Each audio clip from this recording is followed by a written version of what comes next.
पिछले हफ्ते Indian stock market की 10 सबसे बड़ी खबरें क्या रही हैं, आइए जानते हैं।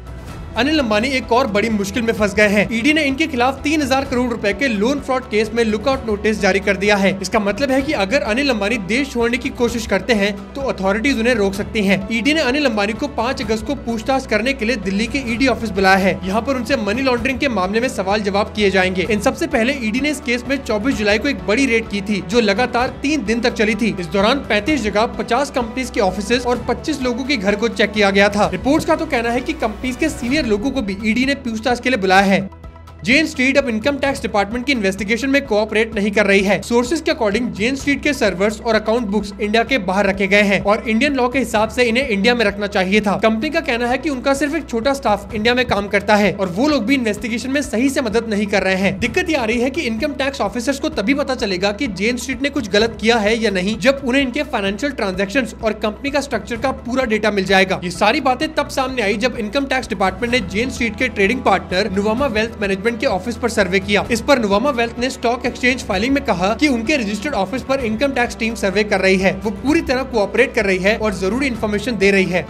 अडानी पावर ने अपने रिजल्ट्स के बाद एक और बड़ी अनाउंसमेंट करी है। इस रिजल्ट में कंपनी ने 3305 करोड़ रुपए का नेट प्रॉफिट रिपोर्ट किया है, जो क्वार्टर वाइज 15.5% कम है। कंपनी का टोटल रेवेन्यू भी 5.6% गिरकर 14,109 करोड़ रुपए हो गया है। रेवेन्यू के कम होने का रीजन कंपनी ने बताया कि इनका कोल इंपोर्ट कम हो गया है और इस बार मर्चेंट टैरिफ्स भी कम थे। कंपनी ने रिजल्ट के साथ साथ 1:5 के स्टॉक स्प्लिट के अप्रूवल की भी अनाउंसमेंट कर दी है। मतलब इन्वेस्टर्स का एक शेयर अब 5 शेयर्स में कन्वर्ट हो जाएगा। टाटा पावर ने जून 2025 के क्वार्टर का फाइनेंशियल रिजल्ट डिक्लेयर किया है। इस बार कंपनी का नेट प्रॉफिट पिछले साल के सेम क्वार्टर से 6.2% से बढ़कर 1262 करोड़ रुपए हो गया है। कंपनी का टोटल रेवेन्यू भी 4.6% बढ़कर 18,035 करोड़ रुपए हो गया। इस बार टाटा पावर का एबिटा मार्जिन भी इम्प्रूव हुआ है। ऐसा इसीलिए क्योंकि इस क्वार्टर में कंपनी के रिन्यूएबल एनर्जी डिवीजन ने जबरदस्त परफॉर्मेंस दिखाई है। इस सेगमेंट का प्रॉफिट 95% बढ़कर 531 करोड़ रुपए हो गया। लेकिन इन पॉजिटिव नंबर्स के बावजूद टाटा पावर का शेयर प्राइस 8.4 रुपीज से गिरकर 389.3 रुपीज पर क्लोज हुआ। 1 अगस्त को सिर्फ एक दिन में यूएस स्टॉक मार्केट में 91 लाख करोड़ रुपीस का नुकसान हो गया। इस दिन डाउ जोन्स 1.23%, S&P 500 1.6% और नैस्डैक 2.24% तक गिर गया। इस क्रैश के 3 मेजर रीजंस रहे। पहला कि जॉब रिपोर्ट जुलाई महीने में काफी कमजोर आई है। इसके अलावा डोनाल्ड ट्रंप ने नए टैरिफ्स अनाउंस किए हैं और अभी मार्केट में इंटरेस्ट रेट कट को लेकर अनसर्टेनिटी बढ़ गई है। इन तीनों फैक्टर्स की वजह से इन्वेस्टर्स ने रिस्की स्टॉक्स बेचकर सेफ एसेट्स खरीदना शुरू कर दिया, जिससे मार्केट में इतना बड़ा फॉल देखने को मिला।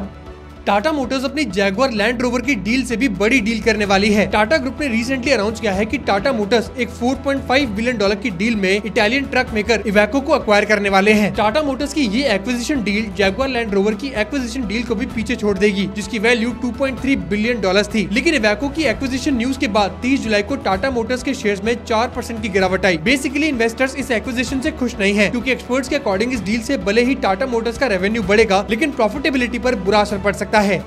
रेनॉल्ट ग्रुप ने निसान का 51% हिस्सा खरीद लिया है। ये वो हिस्सा है जो कि उनकी joint company Renault Nissan automotive India private limited में था। इस डील के बाद अब रेनॉल्ट चेन्नई की कार फैक्ट्री का अकेला मालिक बन गया है। चेन्नई की ये फैक्ट्री हर साल 4 लाख से ज्यादा गाड़ियां बनाने की कैपेसिटी रखती है। 2010 में जब ये प्लांट चालू हुआ था, तब से यहाँ 28 लाख से ज्यादा गाड़ियां और 46 लाख इंजन और गियर बॉक्स बन चुके हैं। इसमें से 12 लाख गाड़ियां 100 से ज्यादा देशों में एक्सपोर्ट भी की गई है।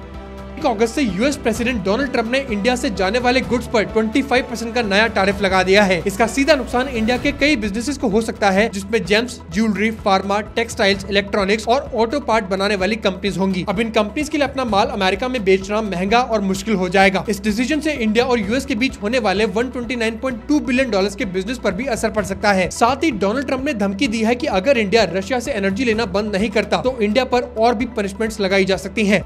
इलॉन मस्क की कंपनी टेस्ला को एक 2019 के एक्सीडेंट के केस में $242 मिलियन का फाइन देने का ऑर्डर दिया गया है। ये फैसला फ्लोरिडा के कोर्ट ने दिया है। केस के हिसाब से कार ड्राइवर का कहना था कि उसने टेस्ला की ऑटो पायलट टेक्नोलॉजी का यूज किया था, लेकिन कार कंट्रोल से बाहर चली गई और एक एसयूवी से टकरा गई। इस वजह से एक की डेथ हो गई और एक को चोट लगी। टेस्ला ने बोला कि गलती से ड्राइवर की थी, वो फोन ढूंढ रहा था और उसका बिल्कुल भी ध्यान नहीं था। फिलहाल टेस्ला ने कोर्ट के इस डिसीजन के अगेंस्ट अपील करने की बात करी है।